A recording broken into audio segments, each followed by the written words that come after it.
Bom dia, senhoras e senhores deputados. Vamos dar início a mais uma reunião da Comissão Eventual de Acompanhamento do Processo de Definição da Estratégia Portugal 2030. Hoje, com a audição ao seu deputado ao Parlamento Europeu, António Marinho Pinto, a quem agradecer em nome da Comissão por ter acedido ao convite, agradecer a sua participação. Como lhe transmiti, tem direito a uma intervenção até 20 minutos. De seguida, iniciar-se uma ronda pelos grupos parlamentares. Portanto, sem mais demoras, eu dava-lhe a palavra. Obrigado. Muito obrigado, Sr. Presidente. Muito bom dia, senhores deputados. Muito sucintamente, eu gostava de vos dizer, de tecer algumas considerações, em primeiro lugar sobre o relacionamento de Portugal com as instituições da União e o seu posicionamento, o seu funcionamento enquanto Estado-membro no interior da própria União.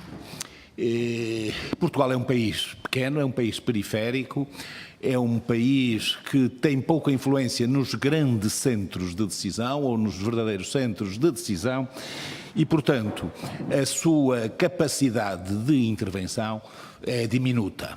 Deveria, por isso, ter uma estratégia de mobilização de outros Estados-membros, semelhantes ao nosso, no sentido de poder aumentar a capacidade de pressão e até de poder influir antes, no início de processos decisórios. A União é composta por 28 Estados-membros, vai passar a 27.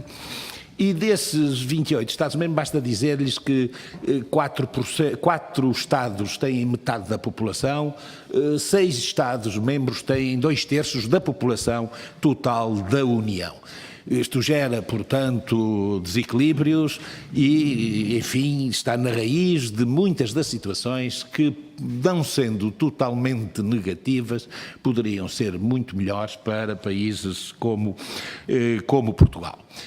Pessoalmente, eu não estou muito preocupado com as propostas deste quadro financeiro plurianual por uma certa experiência histórica, por uma certa visão histórica. Normalmente, as propostas de cariz, essencialmente económico e financeiro, vêm sempre com uma margem de negatividade que suscitam empolgadas reações dos representantes dos Estados-membros, concretamente no Parlamento Europeu, dos deputados portugueses. No final, tem acabado sempre tudo numa apoteose de integralismo europeu, com grandes vitórias, estrondosas vitórias, quer para os deputados, quer para o governo português, na reunião do Conselho, e acabam todos num grande abraço de fraternidade. Portanto, de qualquer forma,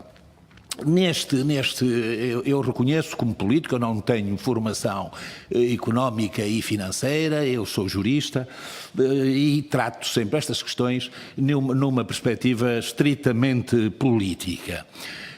Quanto a esta proposta orçamental, este quadro financeiro de 7 anos, tem, obviamente, aspectos que são positivos e tem aspectos que são negativos. Eu vou começar pelos negativos, aqueles que me parecem mais negativos para Portugal, que é, naturalmente, os cortes em programas dos quais Portugal era um dos mais destacados beneficiários. A política de coesão, corta-se na política de coesão e na política agrícola.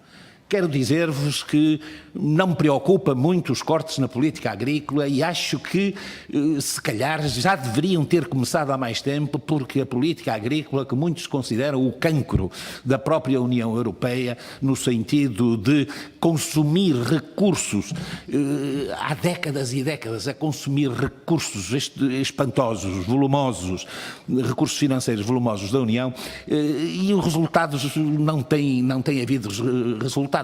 Criou-se o hábito de subsidiar quase permanentemente, com 40%, cerca de 40% do orçamento da União, empresas agrícolas, e eu não sei se isto na realidade acaba por ser benéfico para o conjunto da União Europeia ou só para alguns setores específicos que têm uma grande capacidade de pressionar, que têm um lobby, que constituem um lobby poderoso em Bruxelas.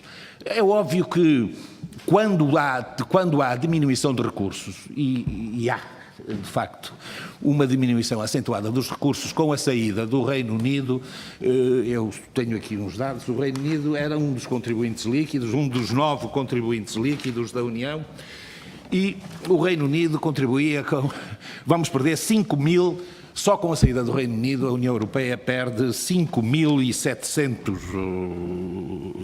milhões de euros. Isto é o saldo entre que o Reino Unido pagava e recebia. O Reino Unido recebia 7 mil milhões de euros e contribuía com 12.759 milhões. Portanto, são recursos grandes, significativos na União. Portanto,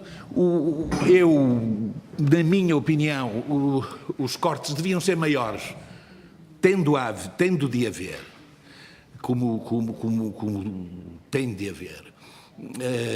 Cortes deviam ser maiores na política agrícola do que na política de coesão. Embora o aspecto negativo também é alguns malabarismos políticos que andam a ser feitos em torno dos cortes, quer sobre a percentagem, quer a União, a própria Comissão Europeia utiliza um critério que não é muito saudável, porque umas vezes recorre a montantes estabelecidos a partir de preços constantes, outras vezes, conforme lhe interessa, utiliza os preços correntes, tendo em conta a atualização anual de 2%. Mas, para mim, até mais perigoso e mais prejudicial para Portugal nem é tanto o volume dos cortes, que é de si já bastante negativo, é sobretudo a alteração de critérios na própria estrutura da política de coesão, porque as três tipos de regiões que beneficiavam disso, alterou-se o quadro desse.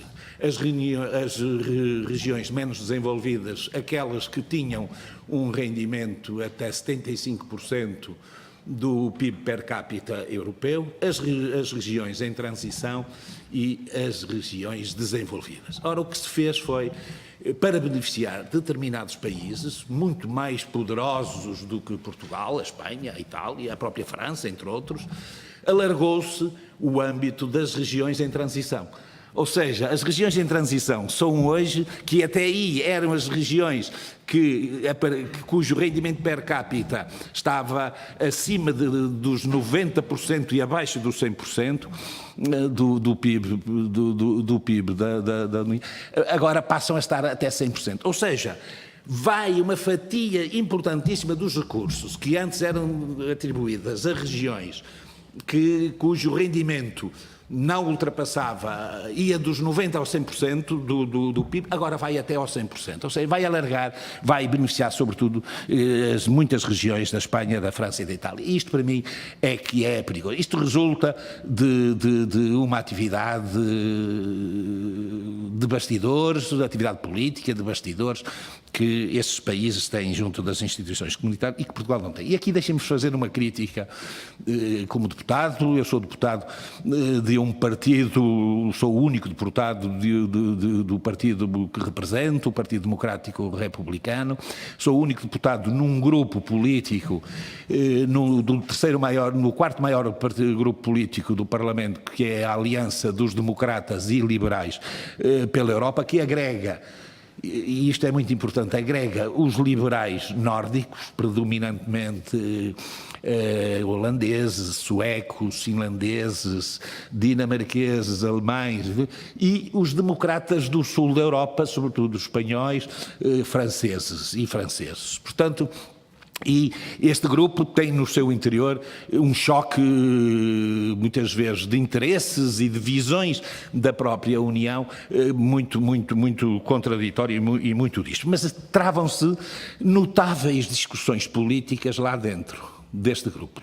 Os outros, onde há uma homogeneidade ideológica, o que sobressai é o interesse nacional. Aqui não há sequer uma homogeneidade ideológica e, portanto, há importantes debates políticos em que se cruzam as linhas de interesses nacionais, diversos, e também de natureza política e ideológica. E Portugal, e esta é uma crítica, não se vê, eu não vejo, e falo com muitos colegas deputados, não se tem visto da parte das autoridades portuguesas, sobretudo do governo português, uma estratégia de congregação, de mobilização daquilo que Portugal pode utilizar na União, incluindo os seus deputados.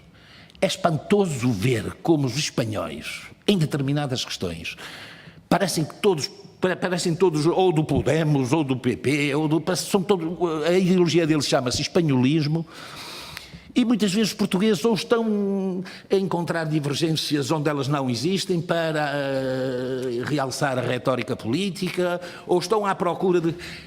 Mas muitas vezes custa-lhes identificar o que é verdadeiramente essencial para o círculo político europeu que representamos todos, independentemente da ficha política, porque fomos eleitos. E não tem havido, eu dou-vos um exemplo, já por várias vezes, a representação portuguesa no Parlamento, na União, no Parlamento, convocou os deputados para determinadas coisas em Bruxelas, precisamente na altura em que o Parlamento está em Estrasburgo, reunido em Estrasburgo.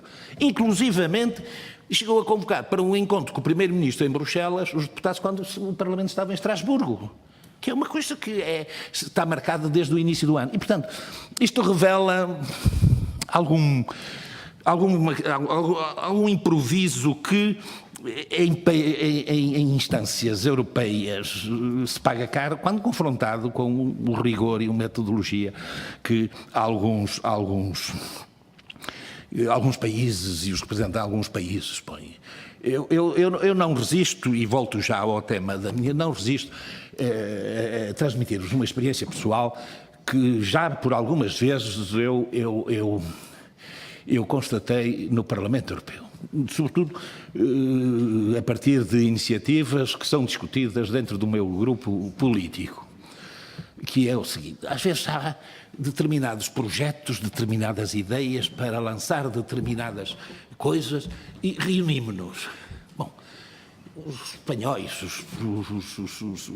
os franceses, começam logo, e os portugueses, se quisermos, os italianos, o Sul começa logo a escolher o presidente, os vice-presidentes, os assessores, começa-se logo a fazer.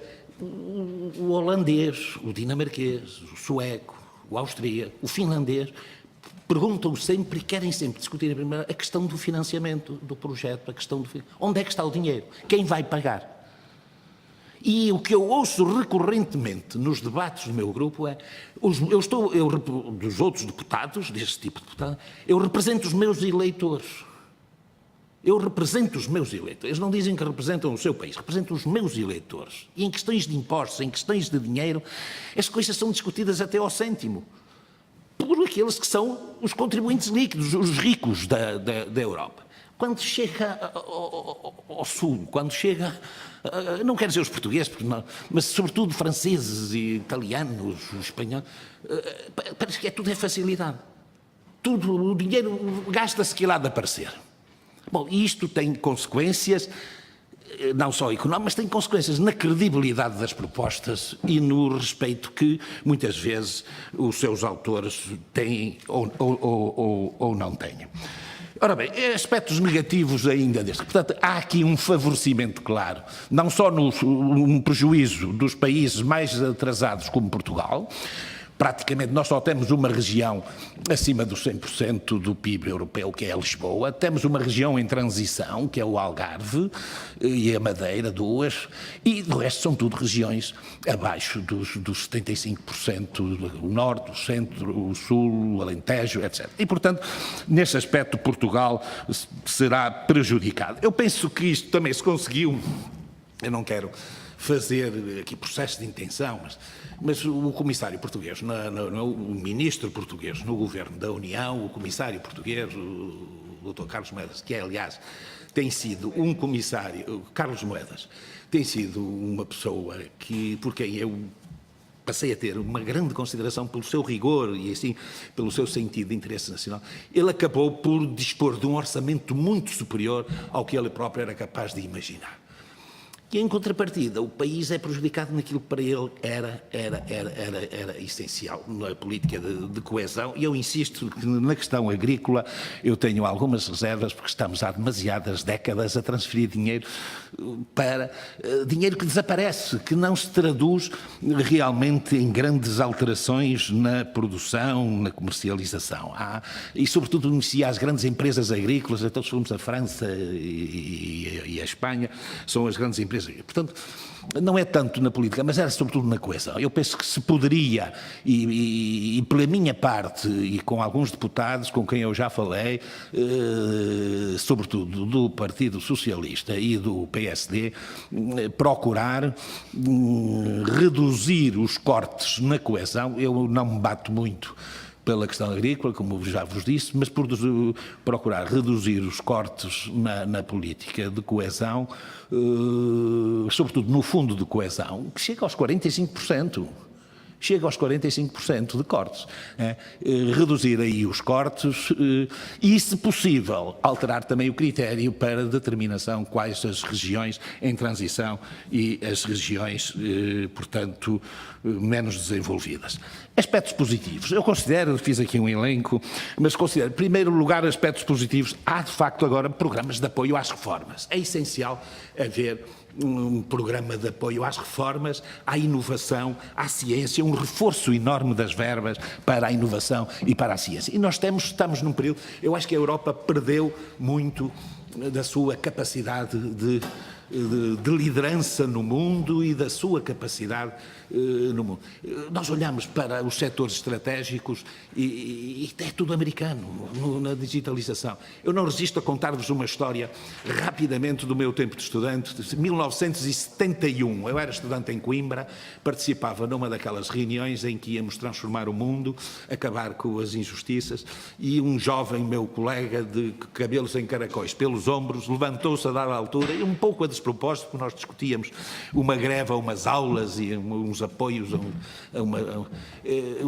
ainda há de chegar o dia, colegas, em que cada um de nós vai ter o seu computador próprio, pessoal. Foi uma gargalhada geral, porque o único computador que havia na Universidade de Coimbra ocupava um andar inteiro, cheio de bobinos. Foi uma gargalhada geral. E eu, se vos conto isso, é só para dizer uma coisa, isto. Não é só realçar a capacidade visionária desse jovem, é que nessa altura já havia pessoas a trabalhar. O Bill Gates já trabalhava, o Steve Jobs já trabalhavam nessas coisas. E nós ríamos-nos disso numa das 3 grandes universidades portuguesas de então, estudantes. E, portanto, a Europa tem estado, as grandes plataformas, as grandes empresas são americanas. E viu-se isso agora, a capacidade que eles têm de mobilizar contra determinadas medidas justíssimas, como esta dos direitos de autor e das diretivas do copyright, a capacidade que eles têm de mobilizar. E, portanto, a Europa tem estado a perder terreno. Portanto, este investimento, são mais de 100 mil milhões, em inovação, na ciência e na inovação, é um daqueles investimentos que devemos saudar, porque não vai trazer benefícios diretos já e, sobretudo, não serão muito populares já em termos políticos, mas é uma aposta séria no futuro e aí, portanto, pode vir a fazer a diferença daqui por alguns anos. Depois há a criação, a proteção do investimento e a estabilização do próprio investimento. É muito importante isto num quadro financeiro, num orçamento que se estende a um período de 7 anos. Não é 20, 30, como se costuma dizer, mas 21, 27, se quisermos, são 7 anos que dura, e isto é muito positivo, e até os Estados-membros deviam utilizar nos seus próprios orçamentos, que coincidem com o ano civil, deveria utilizar este critério para determinados setores que têm a ver com o investimento, com apostas sérias na investigação, na ciência, na economia, na na estabilização de investimento, na proteção de investimentos, ter um quadro muito superior a um ano, pelo menos superior a 5 anos. E este critério de 7 anos é o que tem seguido. Penso que só o primeiro programa plurianual, o primeiro quadro plurianual, penso que foi o Jacques Delors, é que foi de 5 anos. Todos os outros são 7 anos e poderá até um dia pensar-se em aumentar para 10 anos.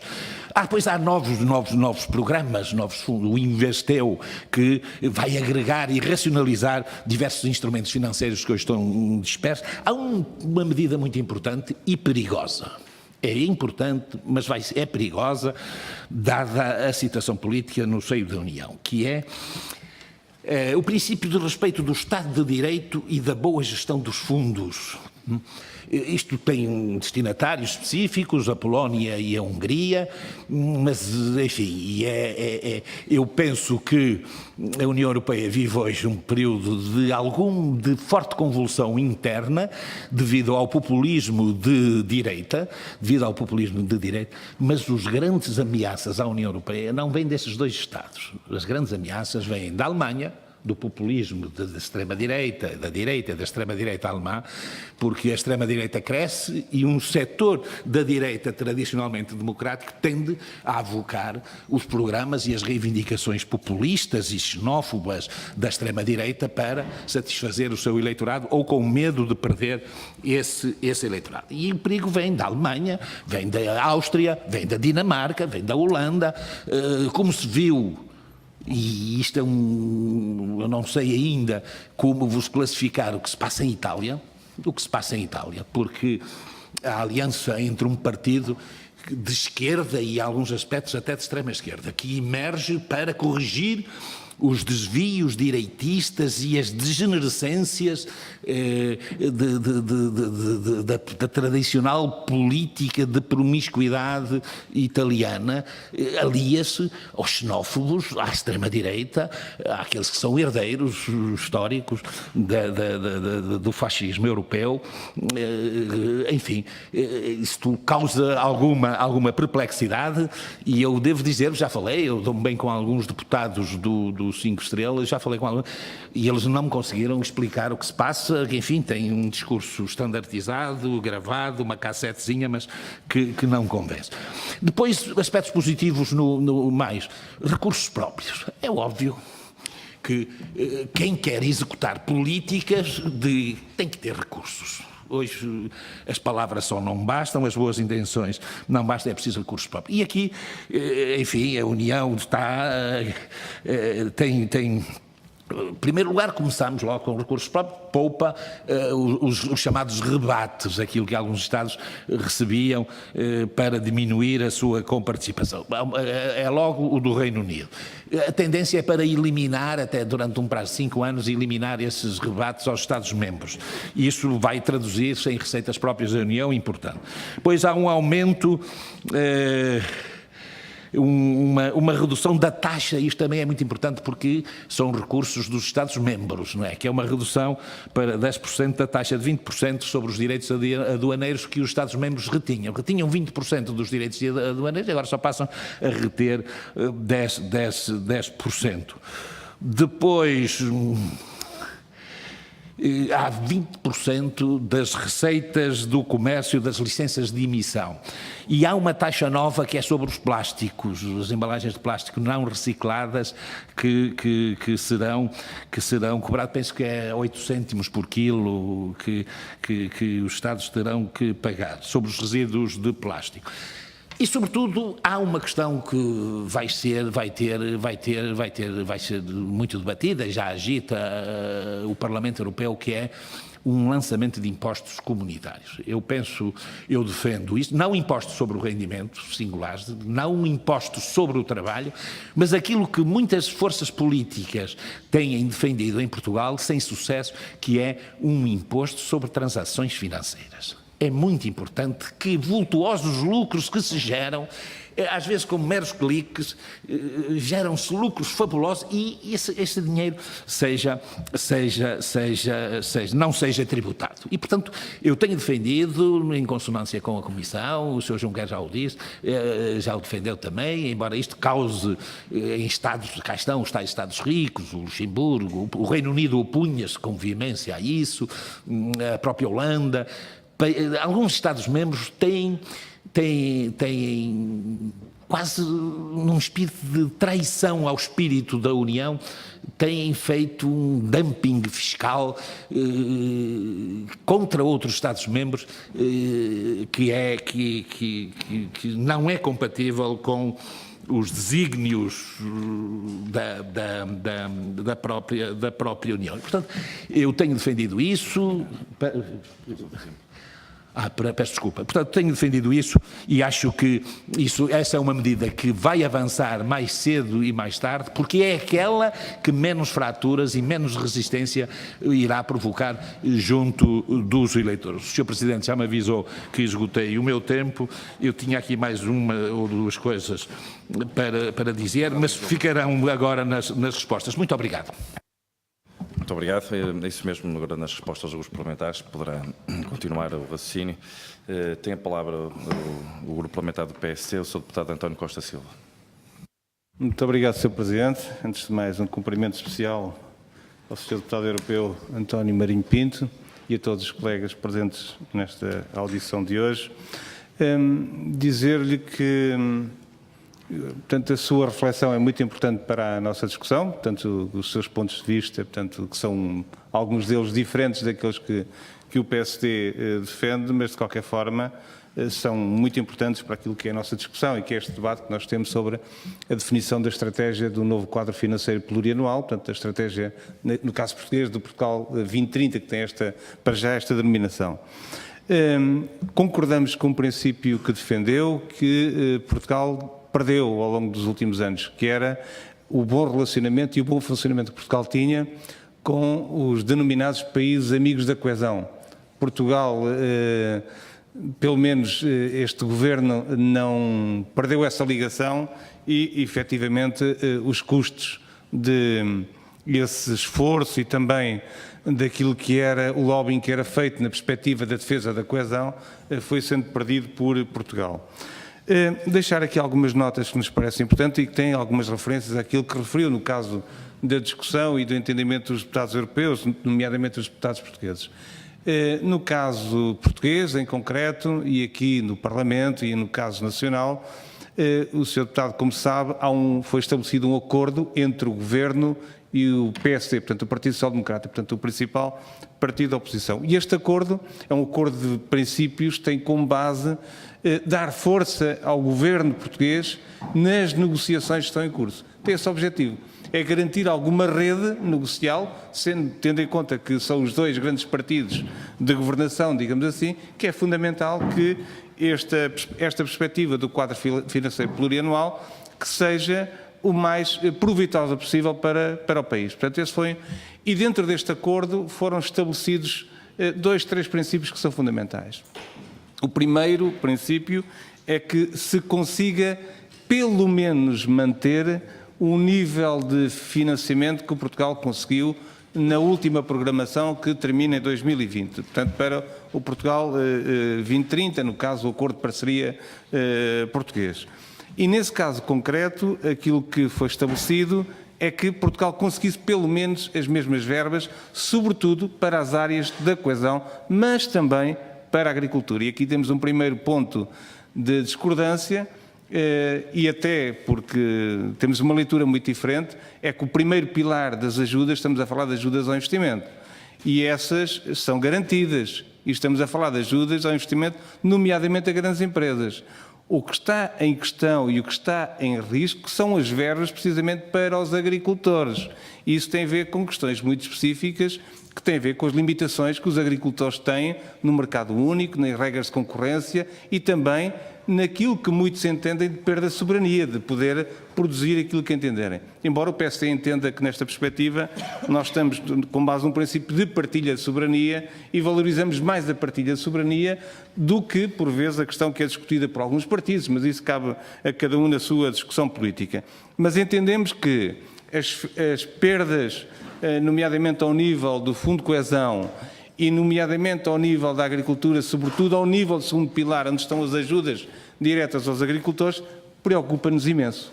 E esperemos que esta situação venha a ser invertida. Dar nota que, por curiosidade, outros países da coesão, vamos chamar assim, países do sul da Europa, estão a beneficiar as suas verbas, em termos de verbas, comparativamente com a programação anterior, que é o caso da Grécia, o caso da Espanha, o caso da Itália. Portanto, países do sul estão a ver reforçadas aquilo que são as dotações nestes domínios que eu agora referi. Portanto, é estranho um país com as condições, com as características, com o estado de desenvolvimento de Portugal, estar em risco, porque é assim que estamos neste momento, estar em risco de perder verbas para estes dois grandes domínios.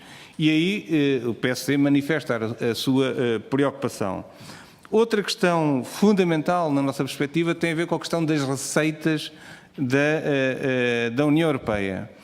E neste domínio o PSD entende que é fundamental que o contributo dos Estados-membros, a percentagem que os Estados-membros devem dar no âmbito daquilo que será o seu rendimento nacional bruto, deve aumentar.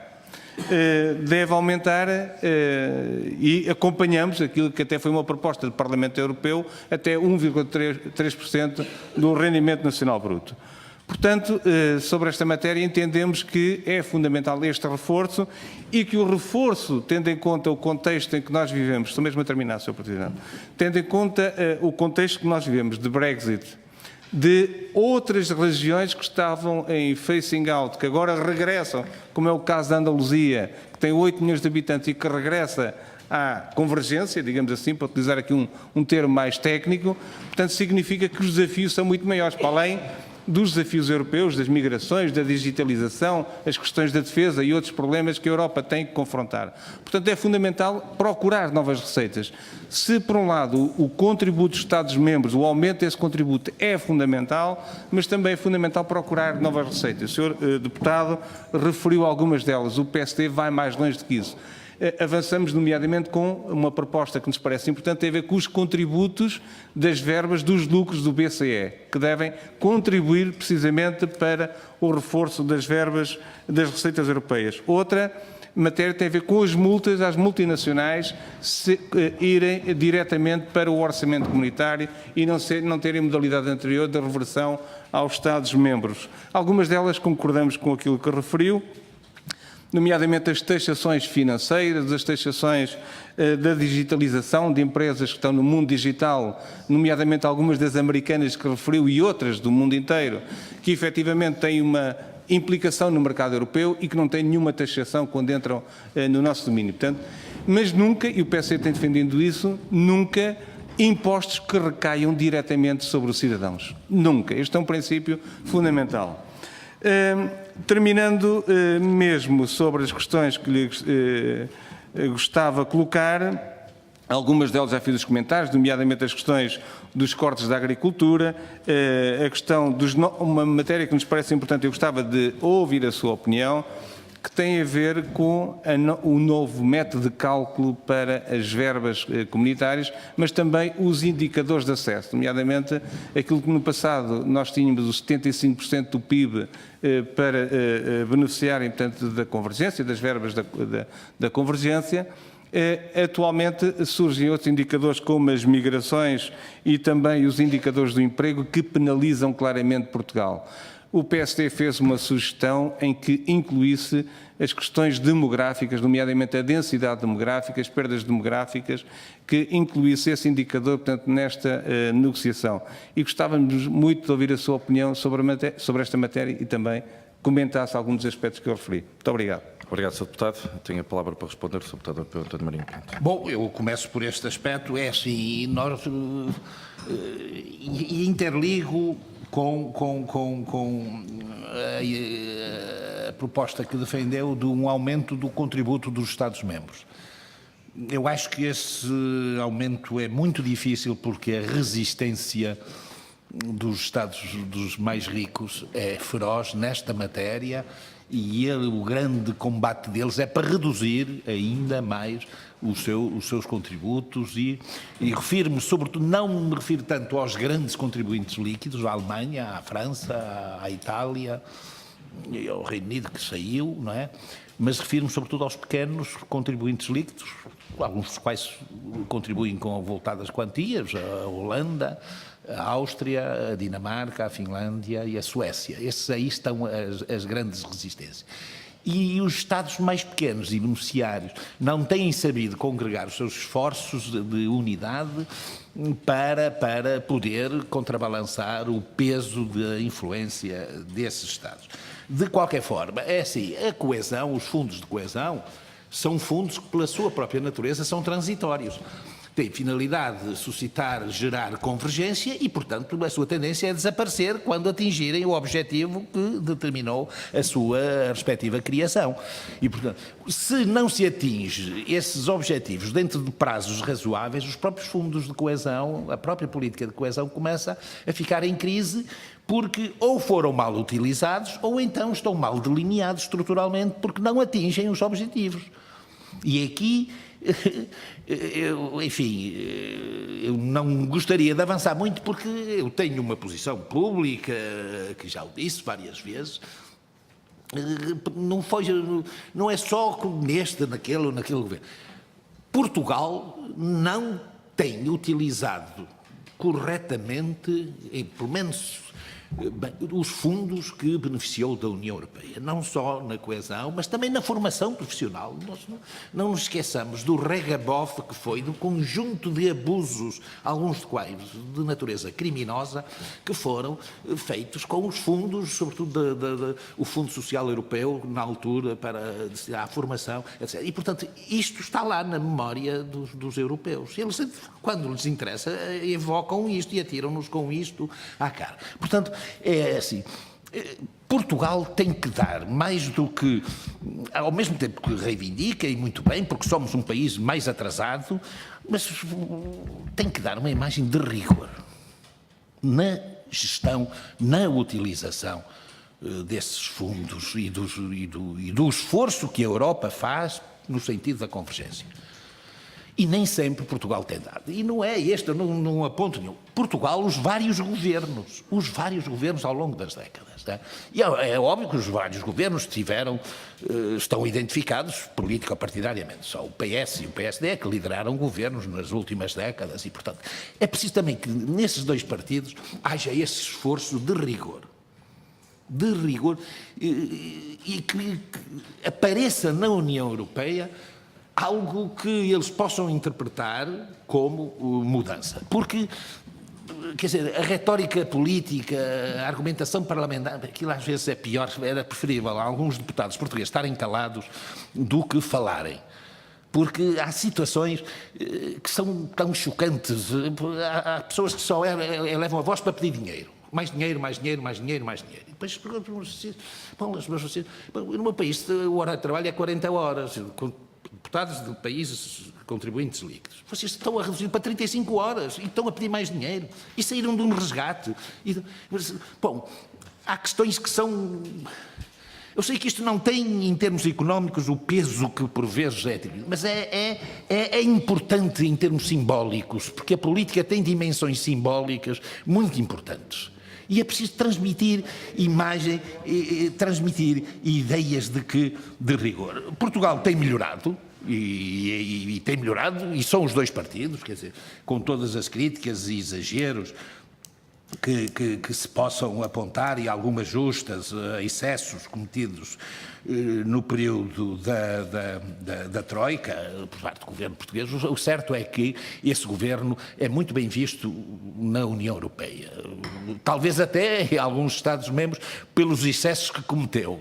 Mas o que é certo é que houve um esforço sério de Portugal e dos portugueses.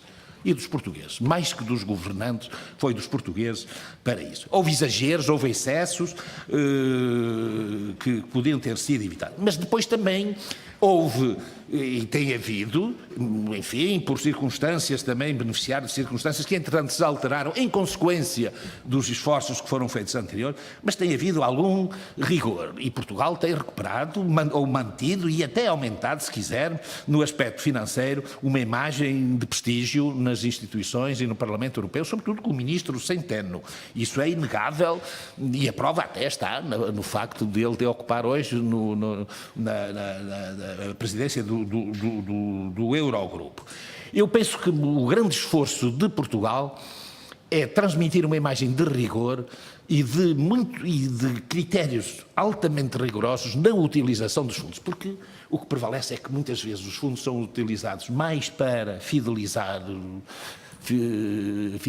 políticas, eleitoralismos, e até uma parte significativa na corrupção. Os fundos do BCE os lucros do BCE já estão adstritos a programas específicos neste orçamento, designadamente reformas e de estabilização do investimento, e é uma boa medida,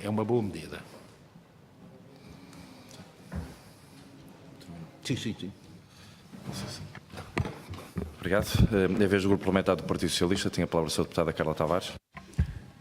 Muito obrigada, Sr. Presidente.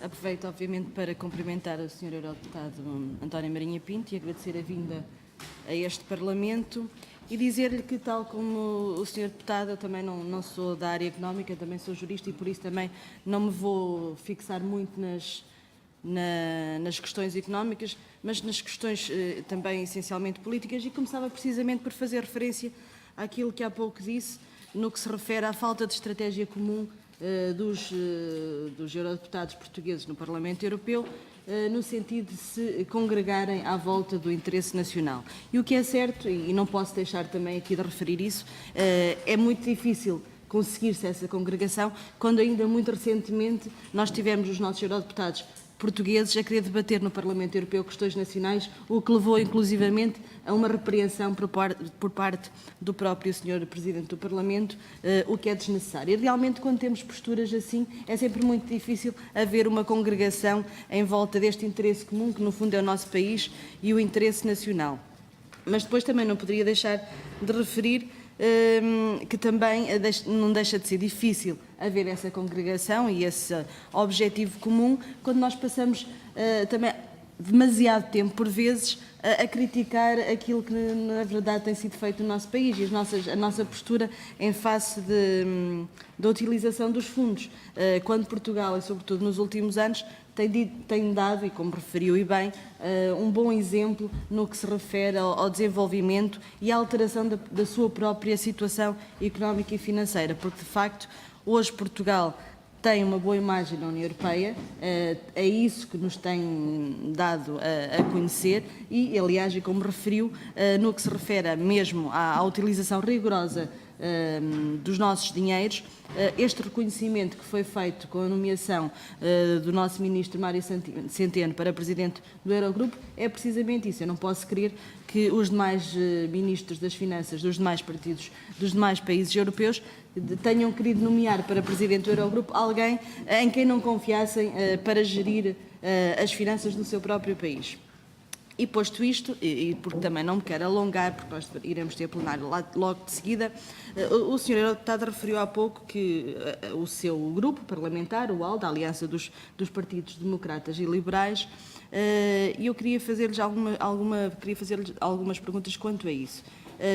Tem-se falado ultimamente que o partido de Emmanuel Macron, o En Marche, pode vir a juntar-se a este grupo de partidos, ao ALDE, ao partido que representa. Se assim vier a ser, o ALDE irá provavelmente transformar-se no segundo maior partido com assento no Parlamento Europeu, o que faz com que, obviamente, acabe por ter um maior poder, uma maior intervenção, uma maior influência junto das decisões.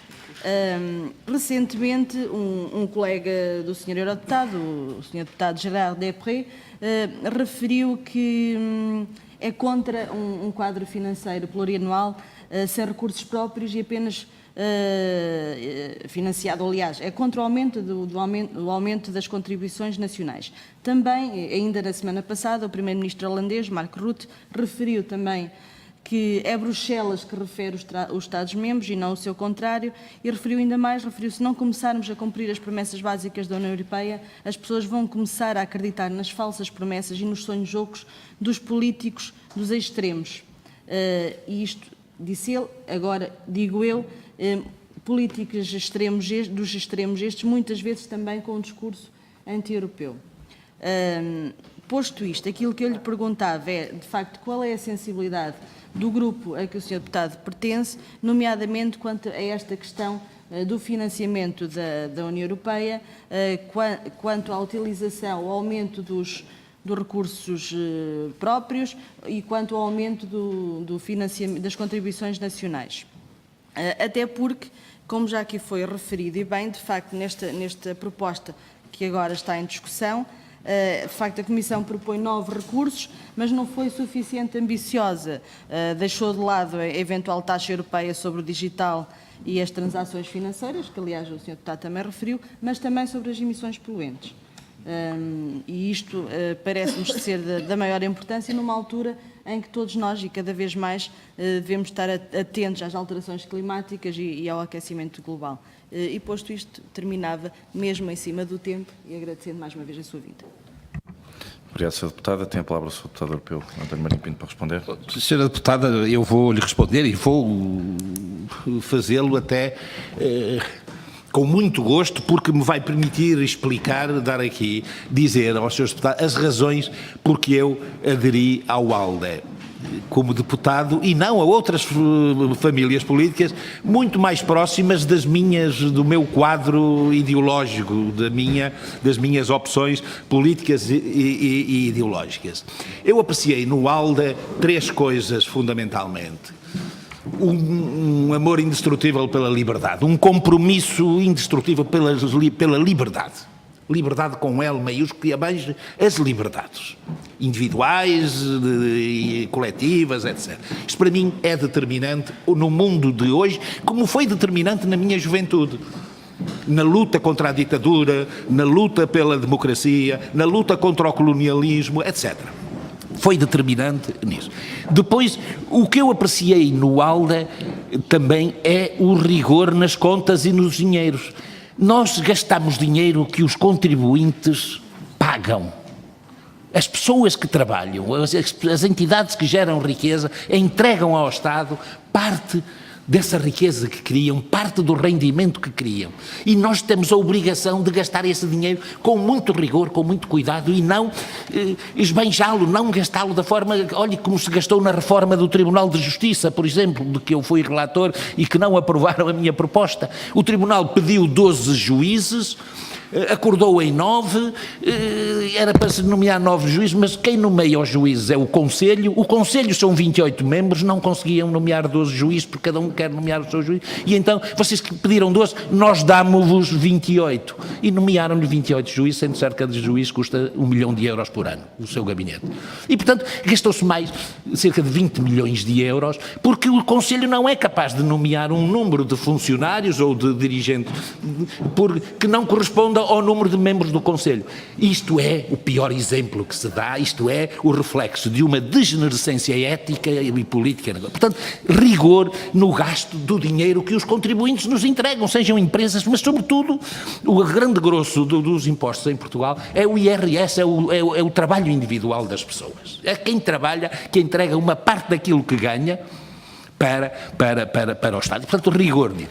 E o terceiro elemento que me fez aderir ao ALDE foi o europeísmo. São verdadeiramente europeus. E eu sou um europeísta. Tive já dúvidas e tenho dúvidas sobre alguns aspectos do funcionamento da União Europeia no passado. Agora tenho dúvidas, tenho muitas reservas em alguns seus aspectos, tenho dito isso lá na própria União, mas nós devemos à União Europeia 60 anos de paz e de prosperidade que são inesquecíveis e que nunca devemos esquecer no debate público. A União Europeia são 28 Estados ainda, 7% da população, produz 20% da riqueza mundial, mas gasta 50% das despesas sociais de todo o planeta, de todo o mundo. São gastos na União Europeia. Isto significa que aqui se atingiram patamares de bem-estar social coletivo inigualáveis em qualquer outra época ou em qualquer outra coisa. E, portanto, ser europeísta resultou nisto, mas é também um compromisso que devemos ter com este projeto de bem-estar coletivo, de bem-estar das populações. Muito falta a fazer. E este é outro aspecto do europeísmo que a mim me anima, que é o inconformismo e queremos sempre mais. E queremos melhorar e queremos avançar. E, portanto, estes três aspectos fizeram-me aderir ao lado. É espantoso porque eu sou hoje o único português que lá estou e o meu trabalho tem sido junto daqueles setores, sobretudo nórdicos, que são a maioria, flamengos, holandeses, suecos, finlandeses. Os finlandeses são terríveis na questão dos dinheiros públicos, nas questões é dar uma imagem diferente de Portugal e dizer, assim como não se pode confundir uma igreja com os seus sacerdotes, uma ideologia com os seus arautos, também não se pode confundir um país com o seu governo, é o seu povo. E tenho falado muito sobre Portugal, somos o único povo da Península que não pertence à Espanha, resistimos sempre, umas vezes melhor, outras vezes pior, resistimos sempre, dissemos não, estamos lá, que não queríamos nada, fomos pelo mundo fora, fomos os primeiros europeus a chegar ao Japão, a chegar à Ásia, atravessamos, bom, e tenho procurado mudar um pouco a visão que aquelas pessoas têm de Portugal e dos portugueses. Nós temos governantes maus, sempre tivemos, sempre vamos ter, mas o que de mau tem o povo muitas vezes é eleger maus governantes, é escolher maus governantes, porque na verdade é um povo. E sobretudo tenho dito uma coisa que já vários deles vieram ter comigo para desenvolver este tema, e dizer que o português é um povo, não é racista, não é xenófobo, é um povo que inclui. E dou o exemplo, vejam, Portugal e Espanha dividiram o mundo, que na verdade, com o Tratado de Tordesilhas, que na verdade apenas era a América, a colónia americana. A colónia espanhola, quando chegou à independência, fragmentou-se em 20 e tal países. A colónia portuguesa manteve um só país unido, porque nós unimos, nós congregamos, nós respeitamos a idiosincrasia dos próprios. Houve erros, houve exageros, naturalmente que houve, como sempre há, mas tivemos sempre uma postura muito diferente das grandes potências europeias. Isto faz de nós algo diferente e dá-nos e eu tenho realçado isso, e aqueles meus amigos finlandeses, aliás, até um agora me convidou para ir à Finlândia, e eu vou na primeira semana de férias, ou na última de trabalho, eu vou à Finlândia porque ele convidou-me para ir lá mostrar uma experiência de pesca numas ilhas muito curiosa, muito importante, de respeito pelo ambiente, pela ecosofia nos oceanos. Bom, como é que nós estamos? Nós, praticamente há unanimidade no grupo quanto à recusa do aumento das contribuições dos Estados. Mesmo eu, pessoalmente, quando ponho a analisar, aumentar a contribuição dos Estados-membros, hoje é negativo, porque não vamos conseguir isso. Os contribuintes líquidos não vão pagar mais. A não ser que recebam mais e, portanto, acabará por não haver. A solução é sabermos criar impostos onde se geram grandes riquezas e que são sobretudo nas transações financeiras. O princípio do poluidor-pagador é importante. Os resíduos de plástico, os oceanos há verdadeiras ilhas de plásticos nos oceanos. O Pacífico, então, é uma coisa assustadora, e o desequilíbrio ambiental que isso provoca. Há, de facto, negociações entre o Sr. Macron e o Guy Verhofstadt para que o grupo do Sr. Macron e os franceses, a generalidade dos franceses, com exceção da extrema-direita dos socialistas, possam vir, ou pelo menos uma parte, integrar o ALDE. E há essa possibilidade de o ALDE poder vir a transformar-se no segundo ou no terceiro ou até no segundo. Mas isso também vai ser resultado, e deixe-me dizer-lhe que não vai gostar de ouvir, é muito resultado do que está a acontecer na Frente Social Democrata Europeia. Os sociais-democratas na Europa, praticamente em todos os países, se excepcionarmos Portugal e agora Espanha, os sociais-democratas estão em recuo acentuado, em recuo eleitoral acentuado. Isso é um fenómeno sobre o qual devem refletir, e a reflexão sobre isso é sempre feita neste parâmetro. O que é que se fez que não se devia ter feito, o que é que se não fez e devia ter feito, e devia ter sido feito. Termino. Obrigado. Vamos passar a palavra ao Grupo Parlamentar do CDS. Tem a palavra o Sr. Deputado Filipe Neto Correia Correia. Muito obrigado, Sr. Presidente, Sr. Coordenador. Muito obrigado também ao Sr. Deputado Marinho Pinto pela sua intervenção, pela sua vinda aqui.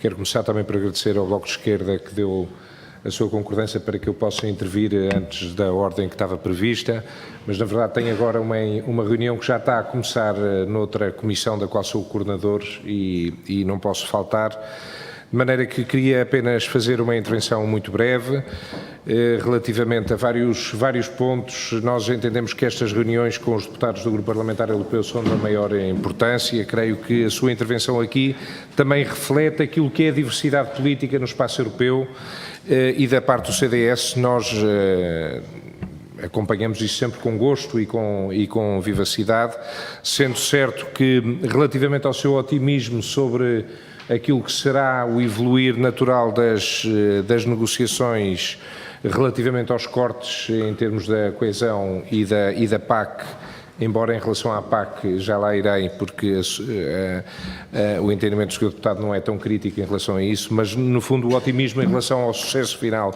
destas negociações, aquilo que nos cabe dizer é que esperamos que tenha razão. Esperamos que tenha razão, porque na verdade, diante daquilo que nós temos sobre a mesa, são de facto más notícias para Portugal em concreto e creio que nós não podemos deixar de acompanhar isso com preocupação, esperando que isso possa evoluir naturalmente, mas em face dos dados de que dispomos e sobretudo em termos comparativos com aquilo que é o PIB per capita de outras economias e de outros países, nós não podemos deixar de ficar muito surpreendidos com o corte de 7%. Também foi notório da sua intervenção que temos divergências, naturalmente que em muitos aspectos estamos de acordo, acompanhamos algumas das preocupações que foram manifestadas, mas surpreendeu-nos, por exemplo, a afirmação do Sr. Deputado relativamente ao corte na PAC, que considera que é compreensível e eventualmente até desejável. Não entendemos essa afirmação até em face daquilo que são os interesses nacionais. O Sr. Deputado sabe que a agricultura é hoje já responsável por cerca de 20% das exportações da nossa economia portuguesa. E nós temos neste orçamento um corte ao nível da agricultura de cerca de 15%. O Sr. Deputado referiu que isso... O orçamento da PAC beneficia essencialmente grandes empresas, mas eu creio que não é essa a realidade portuguesa.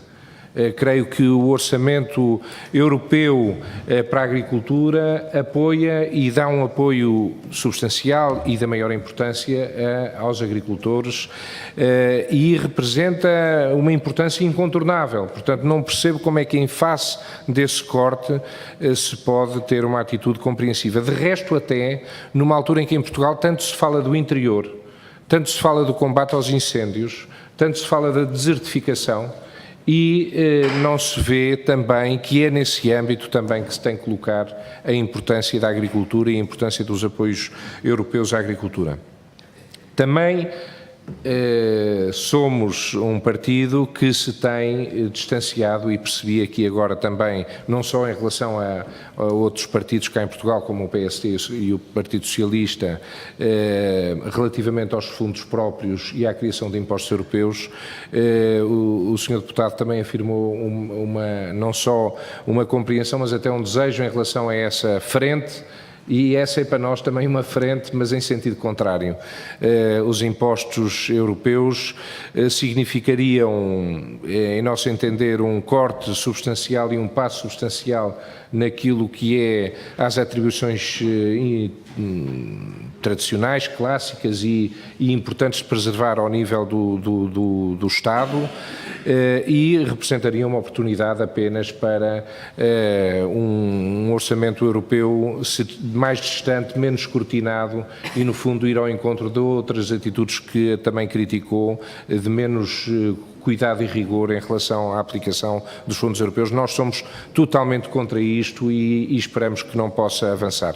E, finalmente, também para não abusar da benevolência do Bloco de Esquerda, Sr. Deputado, sei que faz parte da Comissão de Pescas e nós não vemos aqui também uma preocupação grande com o mar e com os oceanos. Parece praticamente uma indiferença da parte da Comissão Europeia relativamente a esta matéria. E pergunto-lhe, no quadro do Parlamento Europeu, o que é que seria possível para inverter esta situação. Muito obrigado.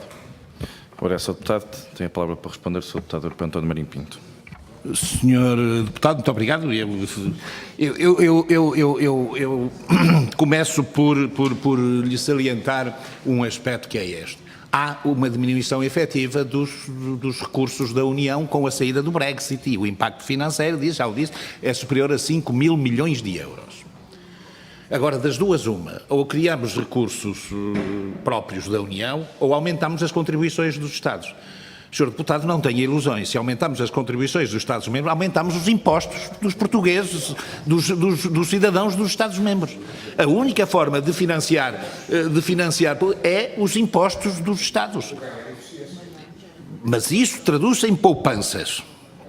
Isso é nas poupanças, é o aumento da eficiência, o aumento do rigor. Se reparou bem, o que eu mais tenho defendido até é o rigor, o aumento do rigor nos gastos e nessa eficiência dos gastos. Agora, nós estamos há 30 anos na União Europeia, há mais de 30 anos, há 33 anos na União Europeia. Quando é que setores importantes da economia vão poder intervir no mercado sem proteções, sem financiamentos do Estado? Porque o Sr. Deputado pertence a um quadro ideológico que neste aspecto eu até estou de acordo. Acho que a produção, o Estado não tem que estar a financiar a produção, a não ser transitoriamente em determinadas épocas ao setor. Nós estamos a financiar a agricultura há décadas e décadas. E porquê é que ela já não está em posição de poder competir com outras?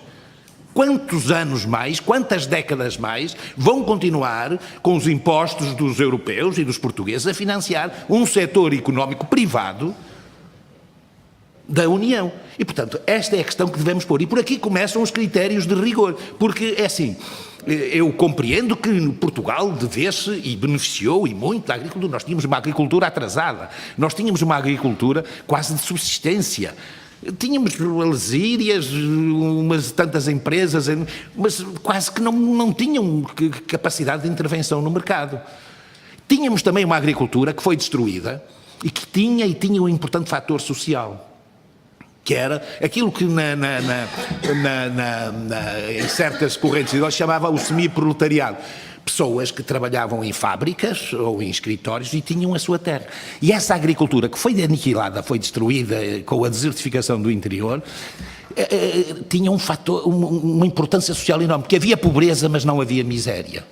A miséria que existe nas periferias das grandes cidades, dos grandes centros urbanos, em que as pessoas tiram da terra, lá nessas aldeias do interior, quase 2/3 ou mais de metade daquilo que comem. Aqui, nos grandes centros urbanos para onde foram atirados ou convidados a ir, tiram dos caixotes de lixo do supermercado, os restos dos supermercados ou dos restaurantes, do caixote de lixo, aquilo que comem. Em muitas dos subúrbios e das periferias e do interior desta cidade. Eu ainda há poucos anos que estava aqui em Lisboa e via as filas que se formavam a partir das 9 da noite aqui à porta dos supermercados. Ora bom, é preciso ter em atenção isso. É preciso ter em atenção isso. Até quando vamos continuar a financiar uma atividade privada só porque ela não é capaz de competir autonomamente com outros? Porquê é que os agricultores de outros estados não têm esse subsídio e têm... Das duas, uma. Desculpe. Está mal, tem que acabar. Porque o Estado não tem que estar a financiar atividades privadas que atuam no mercado. pode fazê-lo transitoriamente, pode fazê-lo e deve fazê-lo transitoriamente, mas ou estamos numa economia de mercado ou então vamos introduzir componentes socialistas na produção. Bom, então aí o modelo começa a estar contaminado. Por mim, não podemos querer o que é conveniente aqui e separar. Não, as coisas são como são. E eu acho que a PAC, a Política Agrícola Comum, representa 40% do orçamento da União. Gasta-se aí.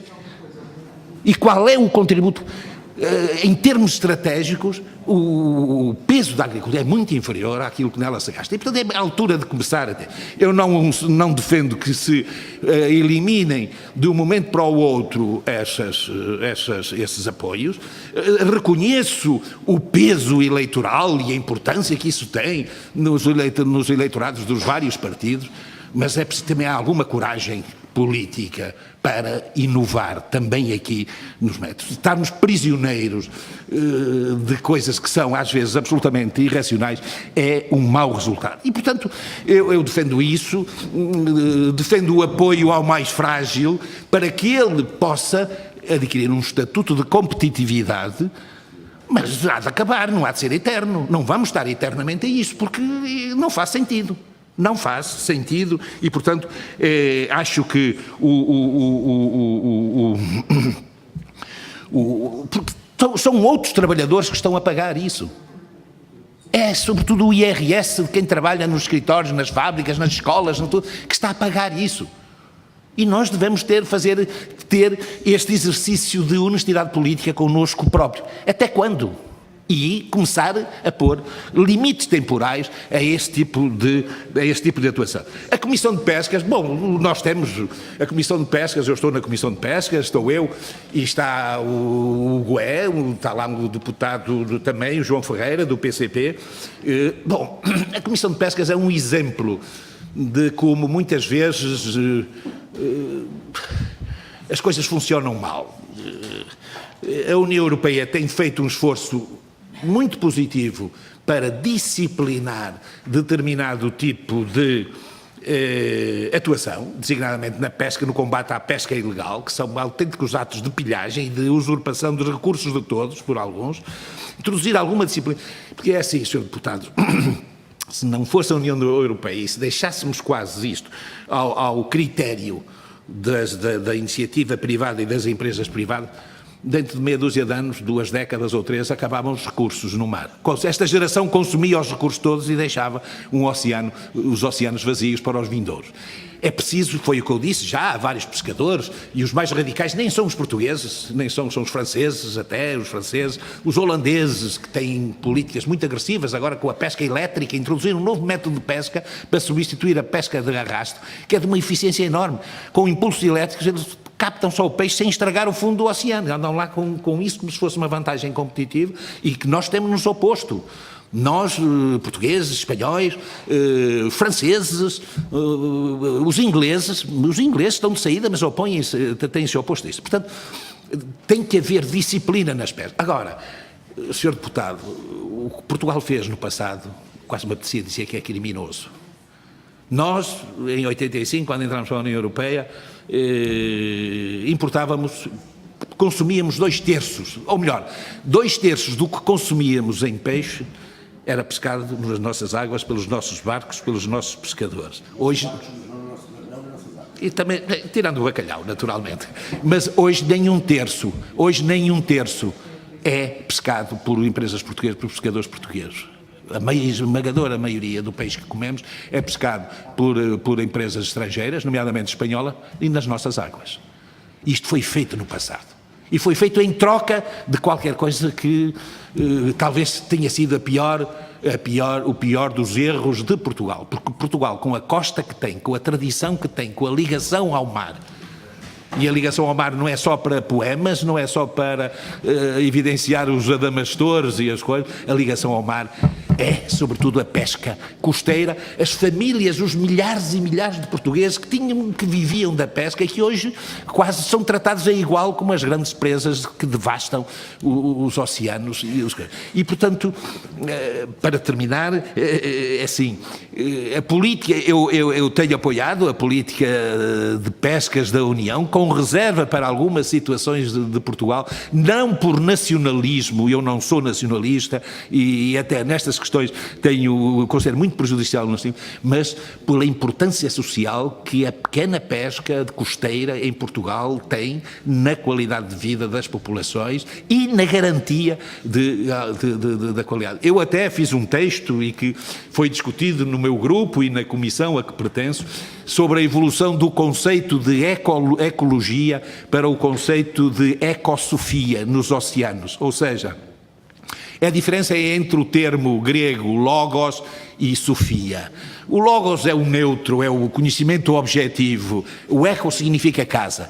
E estranhamente, a economia está sempre à frente da ecologia, ou seja, a economia que significa arrumar a casa, ecologia significa conhecer a casa. Como é que podemos arrumar a casa sem a conhecermos primeiro? Portanto, a ecologia devia estar à frente. Mas mais do que a ecologia, a própria ecossofia, o conceito de ecossofia, porquê?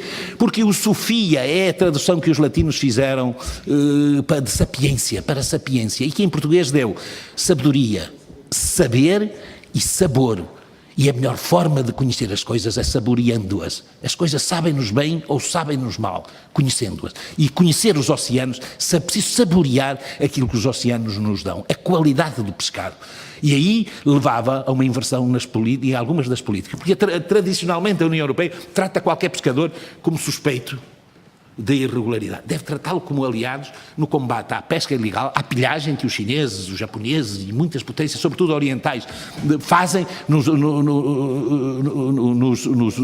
oceanos. Tratar os pescadores como seus aliados, os verdadeiros pescadores, e não aqueles que pescam apenas em função do lucro, porque isso, quanto mais pescarem agora, mais lucro têm e não se preocupam nada com o que amanhã sucederá aos mares e aos estoques de pesca. Obrigado. É a vez do Grupo Parlamentar do Bloco de Esquerda. Tem a palavra o Sr. Deputado Heitor de Sousa. Obrigado, Sr. Presidente. Queria começar por cumprimentar o deputado europeu Marinho Pinto, agradecer as suas intervenções até agora e sublinhar que estas audiências ou audições não são propriamente muito voltadas para o conhecimento concreto do funcionamento dos vários grupos parlamentares europeus, mas mais para questões de natureza estratégica que podem orientar as escolhas que estamos aqui em discussão ou em equação no âmbito do próximo quadro financeiro plurianual. E goste ou não, a dimensão financeira e a dimensão política das escolhas e da relevância das escolhas financeiras para cada uma das rubricas é que constituem o objeto essencial das nossas preocupações e também das nossas audições. Portanto, Sr. Deputado, eu fico agradado com algumas das histórias que o Sr. Deputado contou aqui à Comissão, agradeço-lhe, mas do ponto de vista dos nossos trabalhos elas adiantam muito pouco. Por outro lado, eu creio que nós não devemos sobrevalorizar aspectos que talvez façam parte um bocadinho da espuma do funcionamento da Comissão Europeia e que são poucos relevantes para o seu conteúdo. Refiro-me à questão da imagem que o Sr. Deputado falou, de pouco favorável que caso de Portugal teria do passado por parte de uma gestão pouco rigorosa dos fundos comunitários.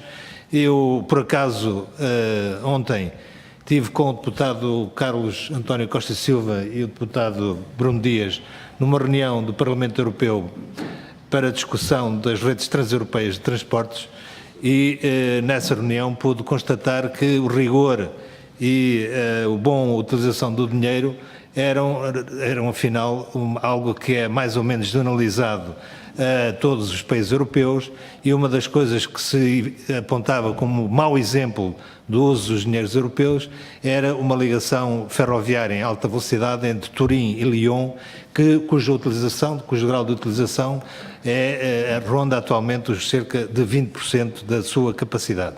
E, portanto, isto foi um investimento de vários mil milhões de euros que estava ali, digamos, em equação para precisamente dar exemplo de uma situação que não era propriamente muito recomendável ser repetida em outros palcos europeus. Mas essa circunstância leva-me a fazer-lhe uma pergunta justamente sobre o financiamento dos projetos de natureza europeia. E o que nós verificamos, e o que eu pude verificar nessa reunião, é que, de facto, a dimensão de saber quem paga era uma dimensão extremamente relevante.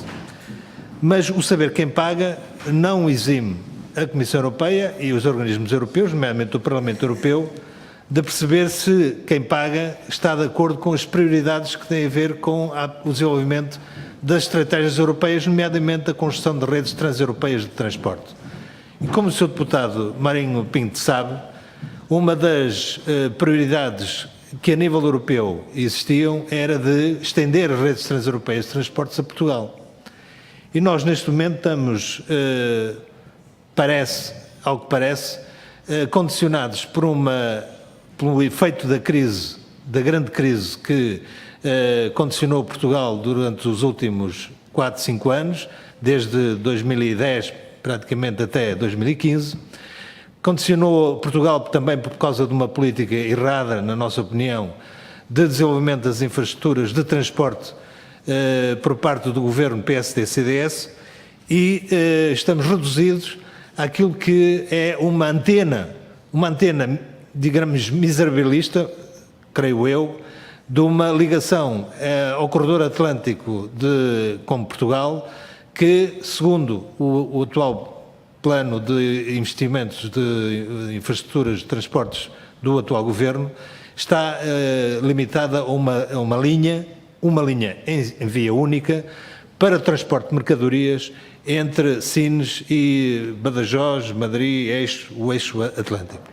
Ora, a rede transeuropeia de transportes tinha, neste particular, a configuração de uma linha de transportes de passageiros e de mercadorias, uma linha de mercadorias que no fundo eram 3 linhas, uma via dupla para o transporte de passageiros em alta velocidade, ou pelo menos no perfil mais baixo da alta velocidade, e uma linha de mercadorias.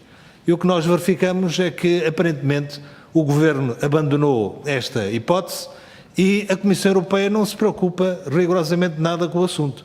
Aparentemente, temos um discurso a nível do Governo espanhol de que se mantém a rede transeuropeia de transportes em construção, e temos aqui um discurso do Governo português em que, aparentemente, as coisas ou estão tiradas para debaixo do tapete, ou então são pura e simplesmente esquecidas.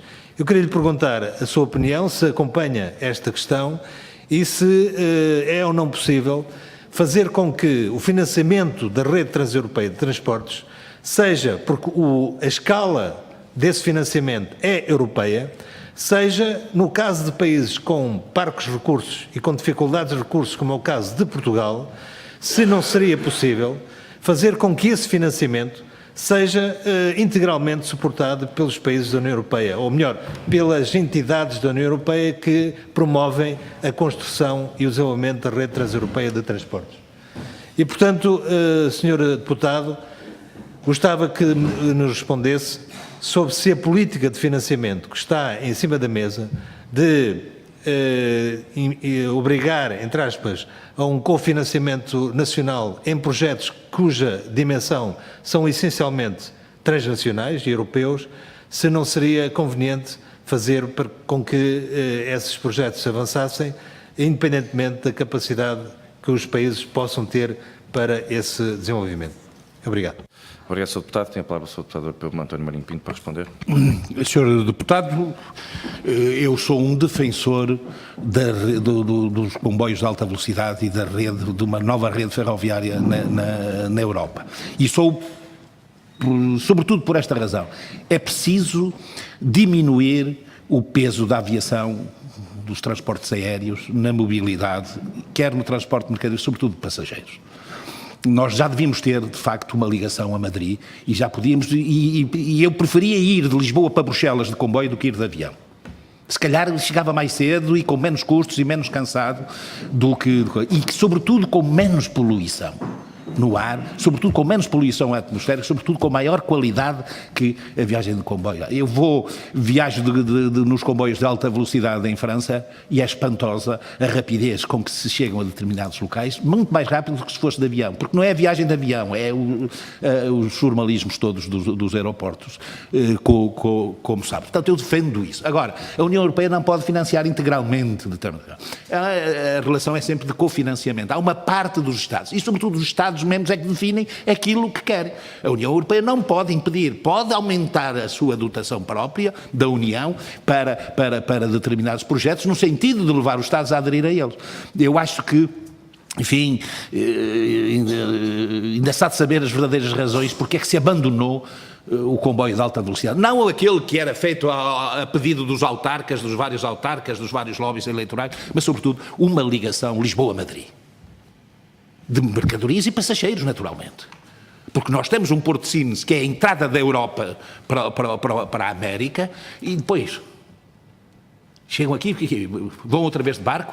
Não, devíamos ter, de facto, a partir dali irradiar e investir aí. E, sobretudo, a vantagem do comboio é inegável e a França teve uma política de proteção aos comboios. Suprimiu voos aéreos para que as pessoas recorressem aos comboios. Suprimiu ligações aéreas não autorizou, entre várias capitais. Nós não temos hoje uma ligação aérea direta entre Portugal e Estrasburgo, que é, para os franceses, a capital da Europa, a verdadeira capital da Europa. Porquê? Porque eles preferem que saiam de Paris ou Lyon e depois vão no comboio, promover o comboio a alta velocidade. E, portanto, isto depende dos Estados-membros, depende sobretudo dos Estados-membros, das prioridades e do local que cada um dos projetos ocupa nas prioridades. Sr. Deputado, eu tenho que o esclarecer do seguinte, e aqui foi ao começo da sua intervenção. Eu respondi às perguntas que me fizeram com a mesma liberdade com que as perguntas foram feitas, e penso que é isso que querem. Pronto, é possível que algumas delas tenham sido aquilo que o Sr. Deputado disse que é, mas para isso é que está aqui também, para fazer as perguntas corretas e pôr as questões, centrar as questões. Não me sinto muito confortável com as suas críticas de estar aqui a falar sobre o que não interessa. Assentemos naquilo que lhe interessa, e sim senhor, e responderei. Pronto, eu respondo a todas, eu fui jornalista durante muitos anos. Para mim o princípio sagrado é esse. A liberdade de responder é igual à liberdade de perguntar. Umas são melhores, outras são piores, umas são mais interessantes, outras são menos interessantes, mas tudo isto faz parte do pacote global que é a liberdade de perguntar e de responder. Obrigado. Vamos passar para o grupo parlamentar do PCP. Tem a palavra o Sr. Deputado Bruno Dias. Muito obrigado, Sr. Presidente, Srs. Deputados. Começo por cumprimentar o Sr. Deputado António Marinho Pinto. Ao longo desta reunião, o Sr. Deputado tem abordado com algum destaque e com algum ênfase, digamos assim, as questões da política agrícola comum e há pouco, até por mais do que uma vez, abordou este aspecto relativamente à sua opinião e à sua análise de, ao fim e ao cabo, estarmos a financiar atividade privada e empresas privadas com fundos públicos e que, aliás, de uma grandeza equivalente a cerca de 40% dos recursos da União para a política agrícola comum. Eu queria colocar uma questão relacionada com esse aspecto para refletir também consigo, nesse aspecto, que é, se nós, em Portugal, deixássemos de fazer todo e qualquer apoio aos setores produtivos, nomeadamente à agricultura, será que as economias sedentárias e as economias mais poderosas do centro e norte da Europa, com grandes centros de produção agrícola, as Franças, as Alemanhas, as Polónias, as Holandas, será que iriam fazer o mesmo? Ou seja, se avançasse a tal ideia da renacionalização da PAC, se cada país tratasse de si e se acabássemos com isto, nós não íamos acentuar ainda mais o fosso das desigualdades entre uma economia mais débil, como é o nosso caso no contexto europeu, e as economias mais sedentárias e que no contexto da PAC conseguiram aniquilar setores e garantir mercados para as suas produções, como foi o caso de Portugal como país destinatário de muitas das suas produções. Da parte do PCP, como sabe o Sr. Deputado, nós temos ao longo de muitos anos denunciado as injustiças, eu diria endémicas, não é? Intrínsecas à política agrícola comum e a esta União Europeia. Temos chamado a atenção para o problema de que é preciso alterar profundamente estas regras do jogo, acabar com esta injustiça e não deixar propriamente os Estados-membros e as economias mais poderosas numa via verde para continuarem a apoiar os seus setores produtivos como sempre fizeram. Porque as regras desta União Europeia têm sido numa base de impor aos outros, os outros somos nós, regras que depois eles próprios não seguem. Isso tem sido assim, não só na agricultura, como em muitos outros setores. E falou-se agora aqui da questão dos transportes, também aí a liberalização e a segmentação e o desmantelamento até de setores importantes de serviços públicos, etc., foram, de certa forma, impostos a países como o nosso, que seguimos aqui uma receita que não foi seguida nos países do centro da Europa e nas potências europeias. E, portanto, esta era uma questão que eu queria colocar à sua consideração, bem como o aspecto que tem a ver com não deixarmos de ligar as ajudas à produção. E essa é uma questão central. E, portanto, nós cá na Assembleia e o Sr. Deputado lá no Parlamento Europeu, ao fim e ao cabo, a pergunta é se está disponível, digamos, qual é o seu posicionamento para, em relação à PAC, designadamente, lutar também por esta diferença na opção política que permita ajudas à pequena agricultura, aos pequenos e médios produtores, ligadas à produção, que é uma questão central. Ajudas à pequena e média agricultura ligadas à produção. E nós estamos perante uma encruzilhada também na discussão do que aí vem para o próximo quadro financeiro plurianual, com as consequentes orientações para a PAC nessa matéria. Última questão que eu gostava de colocar tem a ver já não tanto com esta área, mas com uma visão geral das opções políticas relacionadas com o quadro financeiro e com o orçamento da União, que tem a ver com este problema da gestão cada vez mais centralizada dos fundos estruturais. Há certas áreas onde a gestão é então totalmente centralizada. No caso da ciência, não há uma distribuição para uma gestão mais autónoma, mais específica em cada Estado-membro dos recursos disponíveis, mas há uma crescente opção por esse caminho da gestão centralizada, inclusive até nos transportes, como falou há pouco. As redes transeuropeias, bom, nós podemos falar, de facto, da ligação de Lisboa até Bruxelas, das grandes redes transeuropeias de transportes, energia, etc. Bom, mas o nosso país, como sabe, precisa de muito mais do que isso. E na ferrovia nós não precisamos precisamos também de ligações internacionais modernas e de qualidade, mas precisamos muito do investimento no território, da reativação da ferrovia, de devolver a ferrovia onde ela foi desmantelada. E isto não passa por Connecting Europe Facilities. Não passa por programas de gestão centralizada decididos por senhores que nunca imaginarão na vida o que era, infelizmente dizer assim, a linha do TUA. E esta questão da gestão centralizada, que não nos levanta grandes otimismos, pode haver, em vez de 10, tomem lá 12. Em vez de 100, tomem lá 110 para a coesão. Afinal, está boas notícias, está melhor. Mas do ponto de vista estrutural e do ponto de vista de fundo relativamente às opções políticas no quadro financeiro plurianual, nestes aspectos há preocupações profundas que não podemos deixar de assinalar. Muito obrigado, Sr. Presidente. Obrigado, Sr. Deputado. Tem a palavra o Sr. Deputado António Marinho Deputado, para responder. eu vou começar aqui já por um aspecto que para mim, eu sou um defensor da ferrovia, da reativação, agora, mas vamos lá ver uma coisa. Nós imaginamos o que representa o automóvel hoje para as economias. Só os impostos diretos do Estado sobre os combustíveis, sabe quanto é que isso representa? Sabe quanto é que representa? Nas seguradoras, nas oficinas, na quantidade, os milhares de pessoas que vivem do automóvel. Se de repente os 300 e tal mil automóveis que entre as 6 e as 9 da manhã entram em Lisboa e entre as 4 ou 5 e as 8 da noite saem de Lisboa, deixassem de passar, sabe o peso que isso, a deflação, o atraso, que isso iria ter na economia, no funcionamento e no bem-estar das pessoas? É espantoso isto. Tem,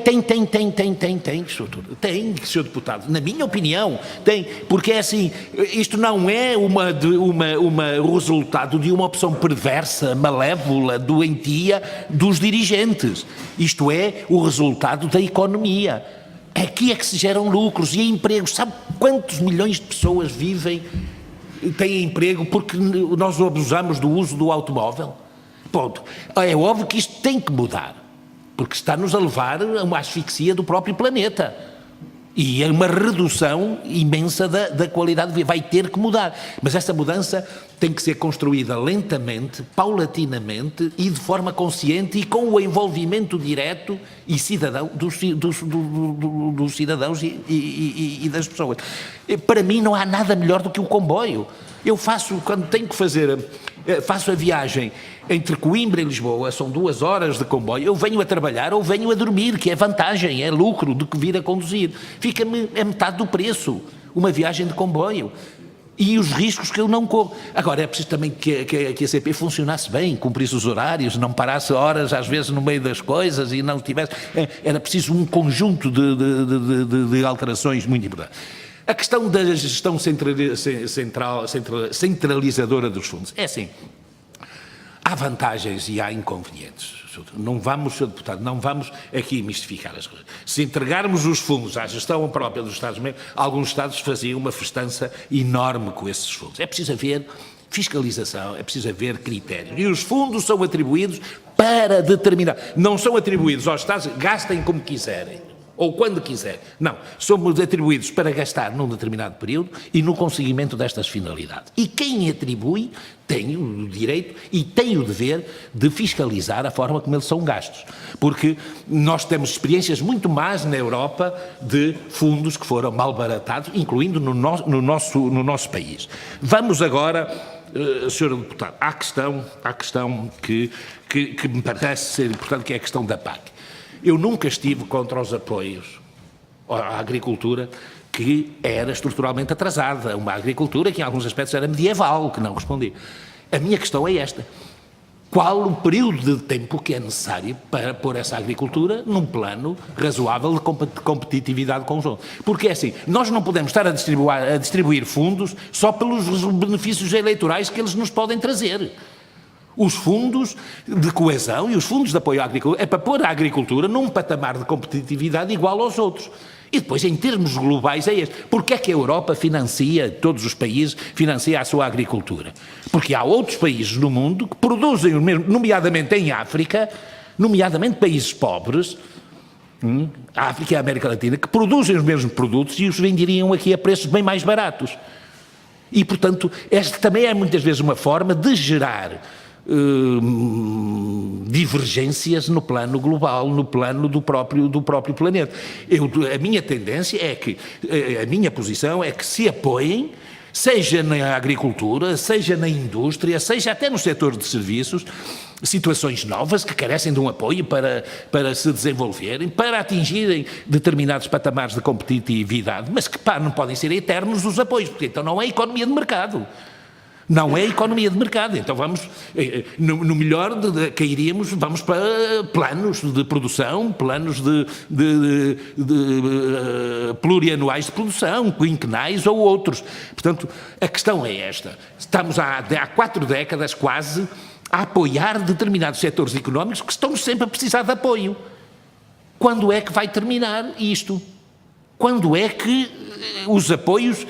Porque, no fundo, nós não estamos a apoiar a modernização, não estamos a apoiar a competir, nós estamos a subsidiar pessoas ou empresas que, se calhar, as empresas estão mal geridas.